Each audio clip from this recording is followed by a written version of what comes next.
Hello, this is part 2 of one shot. Actually था तो ये वन शॉट, बट ये 2 वीडियोज़ के अंदर स्प्लिट हो गया बिकॉज ऑफ सम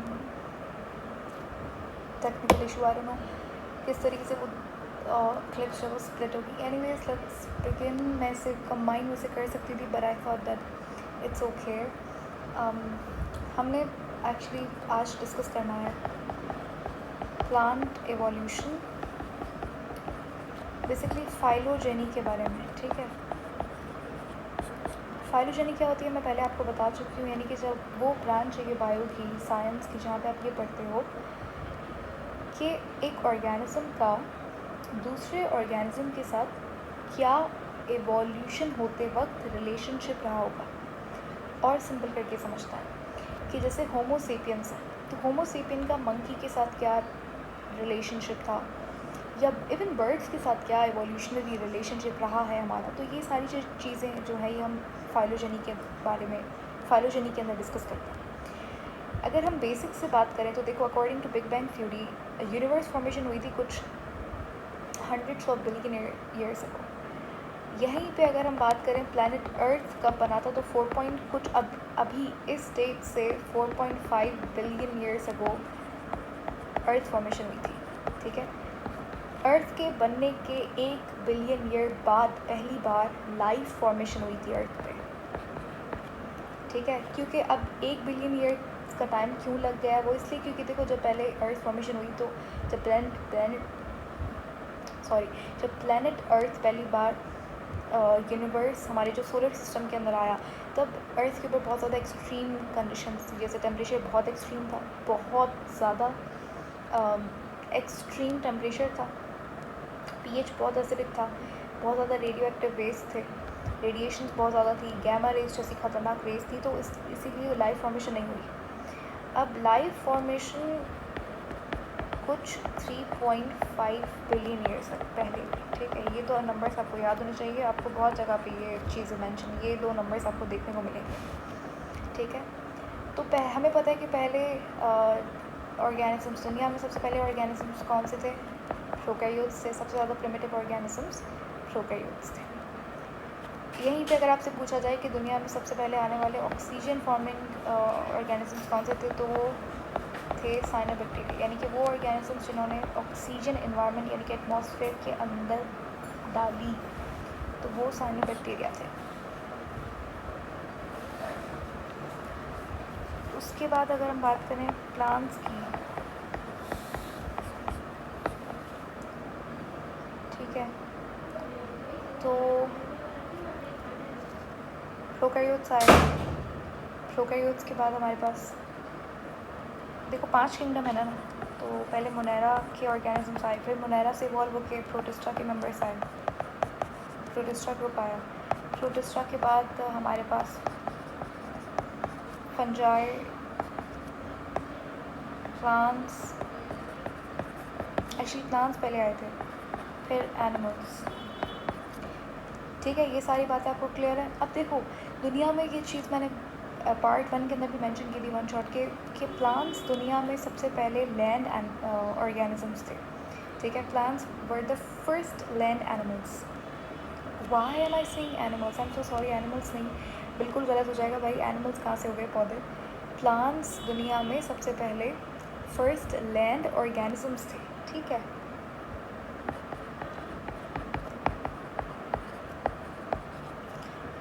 पहली बात क्लियर होगी। उसके बाद जो पहले मैंने आपको ये चीज़ पहले भी मेंशन की थी कि जब प्रोटिस्टा जो है उससे इवॉल्व होके पहले एल्गा आया। एल्गा के अंदर एक हमारे पास एल्गा होता है, कारा नाम का एल्गा।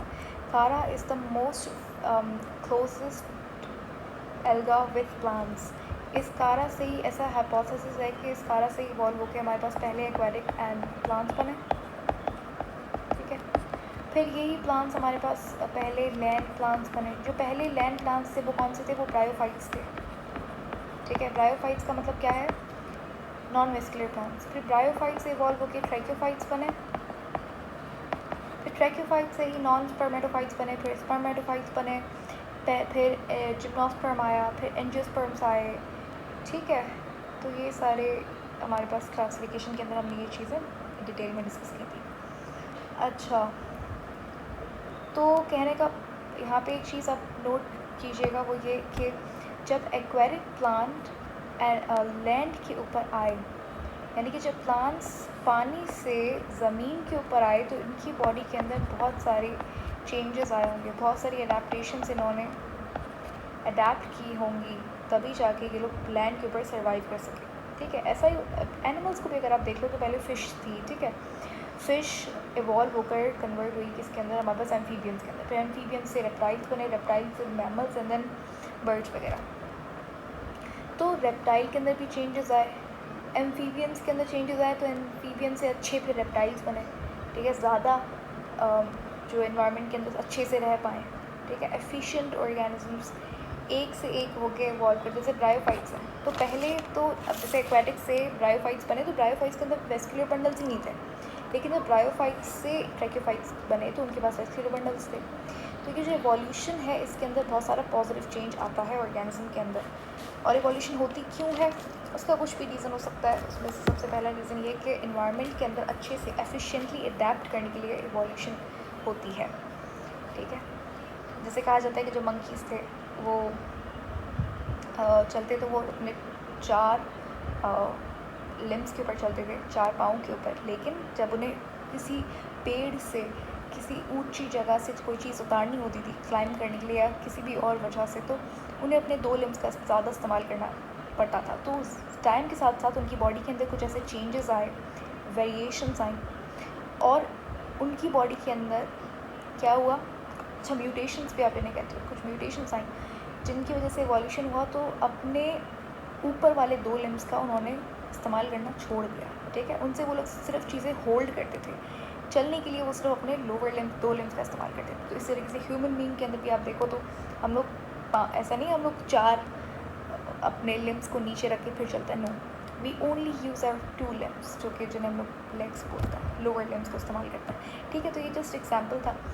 चलें आगे, हम लोग इन एडेप्टेशंस को हम बात करनी है। एडेप्टेशंस क्या क्या हैं, जो सबसे पहले तो आप देखो कि जब एक्वेटिक एनवायरनमेंट के अंदर पानी इर्द गिर्द था, जब एक्वेटिक प्लांट्स लैंड के ऊपर आए तो पानी का क्वांटिटी कम हो गया। लैंड के ऊपर पानी सेव करना है, पानी सेव करने के लिए ज़्यादातर एडेप्टेशंस उसी लिए आई थी।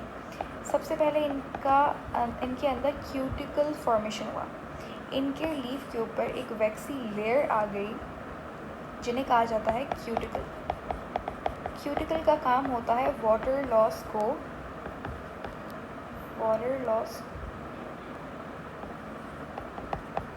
लॉस को रेजिस्ट करना। ठीक है, उसके बाद हमारे पास आहिस्ता आहिस्ता जैसे ब्रायोफाइट्स बने, ब्रायोफाइट्स के अंदर तो नहीं थे जाइलम फ्लोएम, लेकिन आहिस्ता आहिस्ता क्या हुआ, और ज़्यादा एडेप्टेशंस प्लांट के अंदर चेंजेस आए, और उन्होंने एक बहुत स्ट्रॉन्ग इंटरनल ट्रांसपोर्ट सिस्टम बनाया और वेस्कुलर बंडल्स फॉर्मेशन हो गया, जाइलम और फ्लोएम बने। इनके सेक्स ऑर्गन के ऊपर प्रोटेक्टिव लेयर्स आ गई उन्हें प्रोटेक्ट करने के लिए, क्योंकि लैंड के ऊपर ज़्यादा ख़तरा होता है एज़ कम्पेयर टू वाटर। ठीक है, सेक्स ऑर्गन के ऊपर प्रोटेक्टिव लेयर्स आ गई। ठीक है, अगर आप बात करो फीमेल सेक्स ऑर्गन की, जिसे क्या कहा जाता है, आर्चिगोनियम, याद रखना, आगे लाइफ साइकिल में पढ़ेंगे आप। और जो मेल था उसको क्या कहा जाता है, एंथ्रीडियम। तो इन दोनों के ऊपर क्या आएगी, प्रोटेक्टिव लेयर्स आ गई। अभी प्रोटेक्टिव लेयर क्यों आई भाई, एक तो प्रोटेक्शन, सिंपल सा आंसर, प्रोटेक्टिव लेयर है तो प्रोटेक्शन करेगी, ड्राई होने से, यानी कि डेसिकेशन से बचाएगी। डेसिकेशन का मतलब है ड्राई होना। उसके बाद हमारे पास, क्योंकि जब एक्वेटिक प्लांट्स थे तो वो तो करते थे हाइड्रोफिली। हाइड्रोफिली का मतलब क्या होता है, पानी को इस्तेमाल करके पॉलिनेशन करना, उसे हाइड्रोफिली कहते हैं। जब लैंड प्लांट्स आए तो उन्होंने अडेप्ट किया एनिमोफिली यानी कि पॉलिनेशन बाय विंड। और अगर आप बात करें तो स्पेशलाइज्ड स्ट्रक्चर बनने शुरू हुए, यानी कि अगर आप जो प्रिमिटिव प्लांट्स देखोगे उनके पास रूट्स नहीं थे, उनके पास रूट लाइक स्ट्रक्चर थे जिन्हें राइजोइड्स कहा जाता है। ठीक है, लेकिन अगर आप ट्रैक्योफाइट्स देखो उनके पास रूट्स आ गए।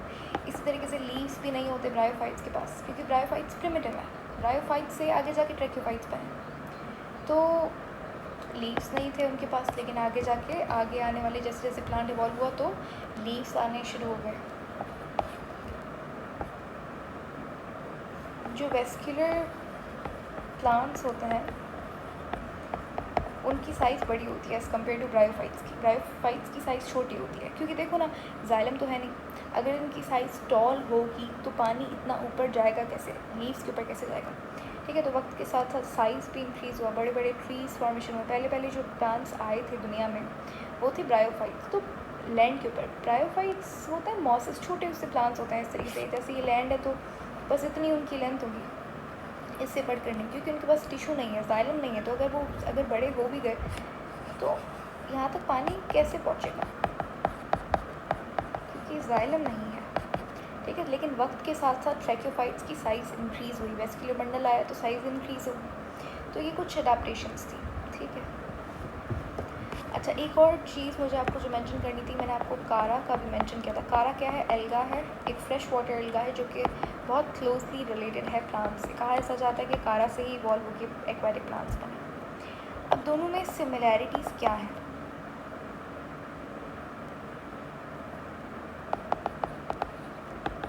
सबसे पहली बात, सबसे सिमिलर चीज़ इन दोनों में ये है कि इन दोनों के पास जो मेन पिगमेंट होता है वो क्लोरोफिल ए होता है। सेकंड, दोनों की सेल वॉल बनी हुई होती है सेलुलोज से। तीसरी बात ये कि इन दोनों के पास स्पर्म जो है वो फ्लैजिलेटेड होता है। फोर्थ, दोनों में फोटो, यानी कि प्लांट्स में और कारा में फोटो रेस्पिरेशन होती है। फोटो रेस्पिरेशन याद है, बायोएनर्जेटिक्स के अंदर आप पढ़ते हो, एक वेस्टफुल प्रोसेस होता है। ना तो इसके अंदर एटीपी बनता है, ना तो ग्लूकोज फॉर्मेशन होती है। एटीपी यूज़ होता है और ग्लूकोज फॉर्मेशन भी नहीं होती। एकदम फालतू प्रोसेस है।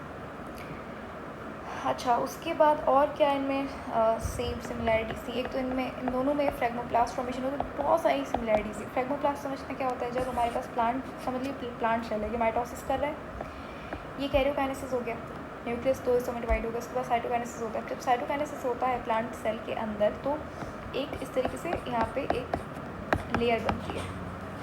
इस लेयर को फ्रेगमोप्लास्ट कहते हैं। ठीक है, ये लेयर की वजह से ही साइटोकाइनेसिस होता है प्लांट के अंदर।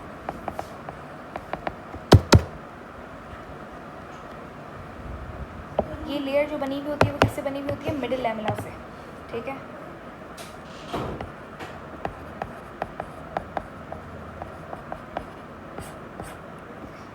सही है। और मिडिल लैमेला किससे बनी हुई थी? कैल्शियम एंड मैग्नीशियम पेक्टेट से। ये सारी चीज़ें आप सेल स्ट्रक्चर फंक्शन में पढ़ते हो।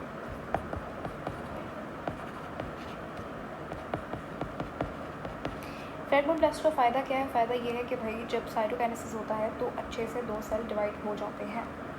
ठीक है, और ये फ्रेगमोप्लास्ट आगे जाके मिडिल लैमेला बनाती है। ठीक है, तो दोनों में फ्रेगमोप्लास्ट फॉर्मेशन होती है। नेक्स्ट, अच्छा, कुछ इनका जो न्यूक्लियर क्रोमोसोम का जो सीक्वेंस है वो मैच करता है, और ये सबसे बड़ा एक साइन है कि इन दोनों में कुछ बहुत क्लोज रिलेशनशिप है एवोल्यूशन के हवाले से। लास्ट पॉइंट हमारे पास ये है कि इन दोनों का जो क्लोरोप्लास्ट का सीक्वेंस है, क्लोरोप्लास्ट का जो जेनेटिक सीक्वेंस है वो भी मैच करता है। ठीक है, फ्यू जीन्स, सम जीन्स, सारे के सारे नहीं, एग्जैक्टली सिमिलर नहीं है, लेकिन कुछ जीन्स मैच करता है। तो ये कुछ इम्पोर्टेंट बातें थी। अच्छा, अब हम बात करते हैं जनरल कैरेक्टरिस्टिक्स। आई होप यहाँ तक बात आपको समझ आ गई। अब हम बात करते हैं कुछ जनरल कैरेक्टरिस्टिक ऑफ प्लांट के बारे में। प्लांट की अगर हम बात करें तो प्लांट क्या है? प्लांट एक मल्टी सेलुलर ऑर्गेनिज्म है, बहुत सारे सेल्स होते हैं। उसके बाद ये एक ऑटोट्रॉफ है। ऑटोट्रॉफ अपना खाना खुद बनाता है, और कैसे? फोटोसिंथेसिस करके। फोटोसिंथेटिक है। ठीक है, ऑटोट्रॉफी के अंदर और भी आता है ना, जैसे कीमोसिंथेटिक हो गया, लेकिन प्लांट्स क्या है? सारे के सारे फोटोसिंथेटिक। इनके पास पिगमेंट कौन सा होता है? क्लोरोफिल ए होता है। इनकी सेल वॉल जो है वो बनी हुई होती है सेलुलोज से। सेल वॉल के 3 पार्ट्स होते हैं, प्राइमरी, सेकेंडरी और मिडिल लैमेला। इनका जो स्पोर्स होते हैं वो कैसे होते हैं? हेट्रोमॉर्फिक होते हैं। ये अभी हम लोग लास्ट वीडियो के अंदर पढ़ के आए थे। हेट्रोमॉर्फिक का मतलब होता है जब alternation of generation, next topic यही है, ऑल्टरनेशन ऑफ जनरेशन पूरा समझेंगे, ठीक है। ऑल्टरनेशन ऑफ जनरेशन के अंदर जब स्पोर्स बनते हैं तो वो दिखने में एकदम सेम होते हैं, अलग अलग होते हैं, तो इसको बोलते हैं हेट्रोमॉर्फिक। जबकि एल्गा के अंदर क्या होता है, एल्गा के अंदर जो स्पोर्स बनते हैं वो एकदम सेम होते हैं, तो इसको बोलते हैं आइसोमॉर्फिक, ठीक है। एल्गा प्लांट के अंदर ये डिफरेंस होता है। उसके बाद एल्गा के अंदर एम्ब्रियो फॉर्मेशन होती है। देन मैंने शायद अभी एल्गा बोला, लेकिन मेरा मकसद था प्लांट के अंदर एम्ब्रियो फॉर्मेशन होती है, एल्गा के अंदर एम्ब्रियो फॉर्मेशन नहीं होती, ठीक है। साथ साथ में चलो आपका एल्गा भी हो रहा है। उसके बाद प्लांट के अंदर क्यूटिकल होती है। क्यूटिकल एक वैक्सी लेयर होती है जिसका काम होता है वाटर लॉस को प्रिवेंट करना। ना सिर्फ वाटर लॉस बल्कि यूवी रेडिएशन से भी बचाती है। ये बनी हुई होती है इनसॉल्युबल लिपिड पॉलीमर और वैक्सीज वगैरह से। अच्छा, कुछ प्लांट्स जो हैं वो, ये सारी आपकी बुक के अंदर चीज़ें मेंशन है, कोई कुछ भी आउट ऑफ सिलेबस नहीं है। अच्छा, जो प्लांट्स होते हैं वो सेकेंडरी प्रोडक्ट बनाते हैं, कौन कौन सा, एक लिग्निन का मेंशन है, लिग्निन, ठीक है, और दूसरा है स्पोरोपोलिनिन। लिग्निन आप पढ़ते हो ये कहाँ पे होता है, इसका काम होता है स्ट्रेंथ प्रोवाइड करना, और जो स्पोरोपोलिनिन होता है इसका काम भी स्ट्रेंथ और प्रोटेक्शन प्रोवाइड करना होता है। मज़े की बात, जो स्पोरोपोलिनिन होता है it's more tougher than lignin, ठीक है। स्पोरोपोलिनिन आपको मिलता है स्पोर्स, जो मैंने अभी बताए थे स्पोर्स, इन स्पोर्स की कोटिंग के अंदर काम आता है, ठीक है। स्पोर्स को प्रोटेक्ट करने के लिए काम आता है उनकी कवरिंग में, और जो लिग्निन है ये स्ट्रेंथ, मैकेनिकल सपोर्ट देने के लिए काम आता है। अगर एक प्लांट खड़ा हुआ है, बताइए ये प्लांट खड़ा हुआ कैसे है, इसको स्ट्रेंथ कौन दे रहा है, ये तो आप बोलोगे कि ये बेसिकली मैकेनिकल सपोर्ट जो कि कौन दे रहा है, लिग्निन दे रहा है, उसकी वजह से ये प्लांट खड़ा है। ये लिग्निन की डिपोजिशन हमारे पास कहाँ पे होती है, सेकेंडरी सेल वॉल में होती है, ठीक है। सेकेंडरी सेल वॉल को इसीलिए लिग्निफाइड सेल वॉल भी कहा जाता है, और सेकेंडरी सेल वॉल हमारे पास कुछ टिश्यू के अंदर ही प्रेजेंट होती है, जैसे कि स्क्लेरेन्काइमा, और जाइलम टिश्यू के अंदर भी प्रेजेंट होती है, सही है। बहुत बेसिक सी बातें हैं ये। उसके बाद एक और चीज़, जो स्पोरोपोलिनिन होता है ये बेसिकली प्लांट को प्रोटेक्ट करता है, ताकि जो एनिमल्स होते हैं, जब जो ग्रेजिंग एनिमल्स होते हैं जो कि चारा खाते हैं, जो कि प्लांट्स को खाते हैं, हर्बीवोर्स जो होते हैं, तो प्लांट की बॉडी को थोड़ा सा स्ट्रॉन्ग बनाता है स्पोरोपोलिनिन जब होता है ना, क्या बोलते हैं उसको, जब स्पोरोपोलिनिन की डिपोजिशन, यस, स्पोरोपोलिन की जब डिपोजिशन होती है तो वो स्ट्रक्चर जो है वो हार्ड बन जाता है, और जो एनिमल्स होते हैं हर्बीवोर्स, उन्हें खाने में दिक्कत होती है, तो ये ग्रेजिंग एनिमल्स के अगेंस्ट भी प्लांट को प्रोटेक्ट करता है, ओके। तो ये सारी बातें कुछ इम्पोर्टेंट थी। इसके अलावा याद रखिएगा, जो अर्लीस्ट प्लांट थे उनके पास लीफ नहीं था, ब्रायोफाइट्स के पास लीव्स नहीं होते, लीफ लाइक स्ट्रक्चर होता है, रूट्स भी नहीं होते, रूट लाइक स्ट्रक्चर में राइजोइड्स कहा जाता है, वो होता है, ओके। हमारा टास्क अब क्या है, हमारा टास्क है ब्रायोफाइट्स को डिटेल में डिस्कस करना। ब्रायोफाइट्स है हमारे पास नॉन वेस्कुलर प्लांट्स, इनके पास वेस्कुलर बंडल नहीं होता, जाइलम फ्लोएम नहीं होता। इसको डिस्कस करने से पहले हम लोग ऑल्टरनेशन ऑफ जनरेशन को पढ़ेंगे, लेकिन उससे पहले इतना सुन लो कि ब्रायोफाइट्स के अंदर 3 क्लासेस होती हैं। एक होती हैं मॉसिस को कहा जाता है ब्रायोप्सीडा, ठीक है। दूसरी क्लास होती है हमारे पास लिवरवॉर्ट्स, अब ये नाम है याद करने होंगे, ठीक है। लिवरवॉर्ट्स को कहा जाता है क्या, हेपेटिकोप्सीडा। थर्ड हमारे पास है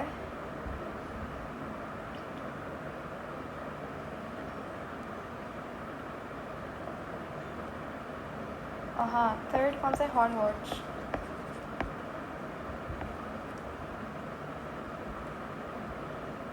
हॉर्नवॉर्ट्स को कहा जाता है एन्थेरोप्सीडा,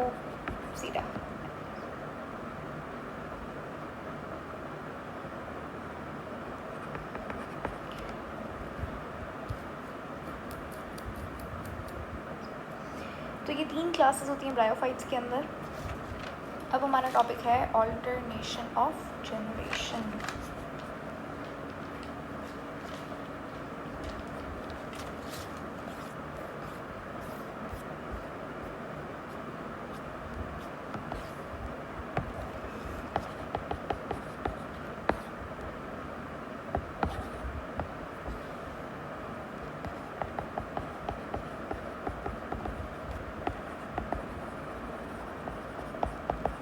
ऑल्टरनेशन ऑफ जनरेशन अगर आपको डिटेल में डिस्कस करना है, आपको कुछ भी नहीं पता है इसके बारे में, आपको ज़ीरो से शुरू करना है, तो इसके ऊपर एक पहले से वीडियो मेंशन्ड है, आप प्लीज़ वो देख सकते हो।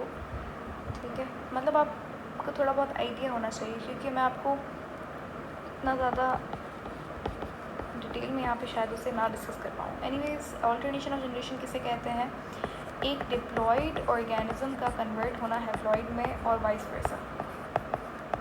इस ऑल्टरनेशन को कहा जाता है ऑल्टरनेशन ऑफ जनरेशन।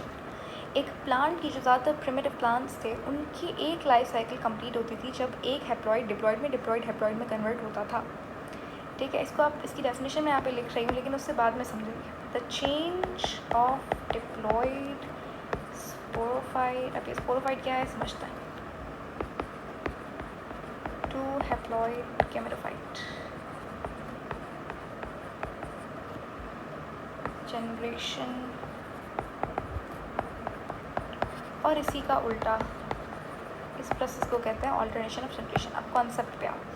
देखो, एक हमारे पास होता है प्लांट की एक लाइफ साइकिल में 2 तरीके के पौधे पाए जाते हैं। एक होता है जिसे कहते हैं स्पोरोफाइट। अब स्पर्मेटोफाइट से मत कंफ्यूज करना। स्पर्मेटोफाइट हमने पढ़ा था कहाँ पे? ट्रैक्योफाइट्स की क्लासिफिकेशन में। स्पर्मेटोफाइट क्या था? सीडेड प्लांट को कहते हैं। ये है स्पोरोफाइट। तो एक है स्पोरोफाइट और एक होता है गैमेटोफाइट। स्पोरोफाइट क्या करता है? स्पोर्स प्रोड्यूस करता है, और गैमेटोफाइट क्या करता है? गैमेट्स प्रोड्यूस करता है। जो स्पोरोफाइट होता है वो खुद कैसा होता है? वो होता है डिप्लॉयड 2n, ठीक है। और जो गैमेटोफाइट होता है वो खुद होता है हैप्लॉइड, यानी कि n number of chromosome, half number of chromosomes. Spores कैसे होते हैं? हैप्लॉइड होते हैं, और गैमेट्स भी कैसे होते हैं? हैप्लॉइड्स होते हैं। अब ये एक चीज़ जो मैं मेंशन कर रही हूँ बहुत इंपॉर्टेंट है, डायरेक्ट एमसीक्यूज आपसे पूछ सकता है, अच्छा गैमेटोफाइट क्या है? Haploid, diploid. तो हैप्लॉइड होता है। स्पोरोफाइट क्या है? डिप्लॉइड है।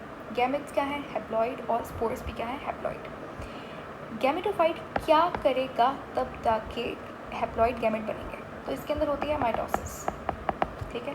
लेकिन स्पोरोफाइट्स के अंदर क्या होती है? मियोसिस। क्यों? क्योंकि मियोसिस से ही हाफ नंबर ऑफ क्रोमोसोम, ये पहले डिप्लॉइड है, डिप्लॉइड से मुझे अगर हैप्लॉइड बनाना है, हाफ करना है क्रोमोसोम नंबर को, तो मैं मियोसिस करूँगी। तो ये एक बहुत अच्छा एमसीक्यूज है। The more I focus on it, या फिर मैं आपको जितना स्ट्रेस करूँ इस चीज़ पे कि ये एक इम्पॉर्टेंट एमसीक्यूज है, उतना कम है, क्योंकि ये सच में एक डायरेक्ट एमसीक्यूज है, एक स्टेटमेंट से मेमोरी बेस्ड क्वेश्चन है ये, और ये बहुत बार पूछा गया है पास्ट पेपर्स के अंदर, ठीक है। कि जो स्पोरोफाइट है उसके अंदर स्पोर्स बनने के लिए मियोसिस होती है, माइटोसिस होती है। तो सिंपल सी बात है, देखो स्पोरोफाइट्स के अंदर होती है मियोसिस, गैमेटोफाइट के अंदर होती है माइटोसिस। ऐसा क्यों? ऐसा रीज़न भी सिंपल है ना। देखो, गैमेटोफाइट पहले ही हैप्लॉइड है, उसको मियोसिस करके और तो आधा नहीं कर सकते ना, ठीक है।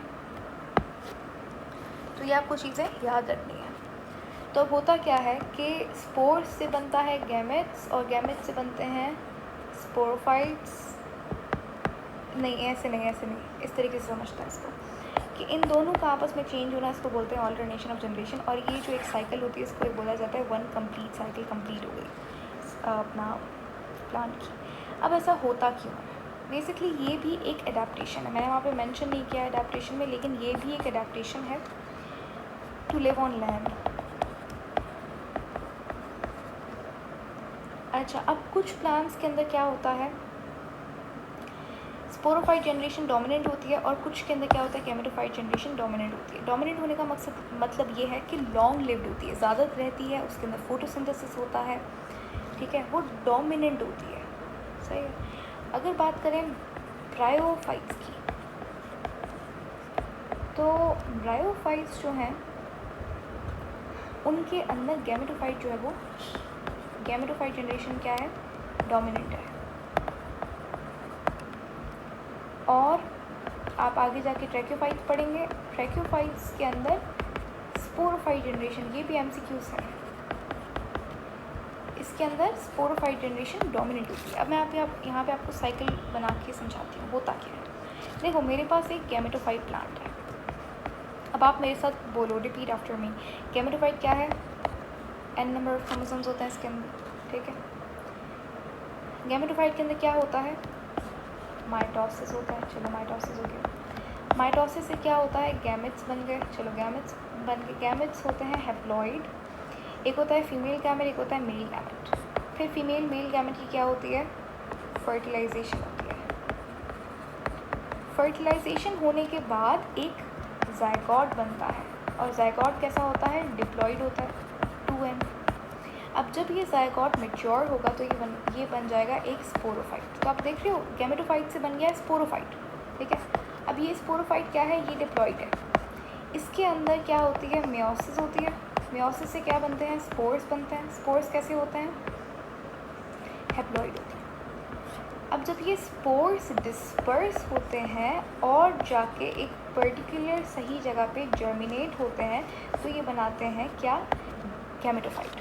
सिंपल, बहुत सिंपल एक्सप्लेनेशन मैंने आपको दिया है अभी ऑल्टरनेशन ऑफ जनरेशन का। अगर नहीं समझ आया इसको दोबारा से सुनो, बिल्कुल आएगा समझ। थोड़ा सा स्पीड कम करके सुन सकते हो आप और बिल्कुल समझ आएगा, ठीक है। ऑल्टरनेशन ऑफ जनरेशन की बहुत क्लियर कट, एकदम क्लियर मैंने आपको एक्सप्लेनेशन दी है, कोई इधर उधर की बात नहीं, सारी वो चीज़ें जो कि आपको एमसीक्यूज़ में काम आएंगी। तो I think for this video this is it. आगे जितनी भी हम लोग बात करेंगे वो आगे टॉपिक्स मॉसिस के बारे में, लाइफ साइकिल ऑफ मॉसिस। अभी बात किया ना मैंने कि हमारे पास ब्रायोफाइट्स के अंदर 3 क्लासेस होती हैं, ये हाँ, ठीक है। हेपेटिकोप्सिरा को डिस्कस करेंगे, फिर हॉर्नवॉर्ट्स को, एंथोसिरोप्सिरा। ओके।